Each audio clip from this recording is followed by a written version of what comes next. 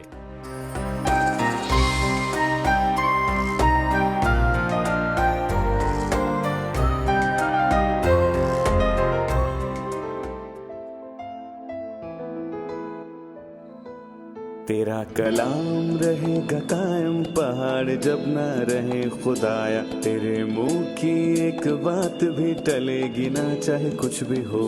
تیری مان دیے ہے زندہ، سونے سے بھی قیمتی، میرا دل یہ دے گواہی ہے، یہ کتاب عظیم نازل کرے اپنا کلام، شکستہ دلوں کو سکون ملے، تاریکی دور ہو میری راہیں روشن کر، دل اپنا کلام کثرت سے اے خدا بدل دے، رہائی دے کثرت سے پھل ملاؤ۔ کلام رہے گا قائم، پہاڑ جب نہ رہے خدایا، تیرے منہ کی ایک بات بھی ٹلے گی نہ، چاہے کچھ بھی ہو۔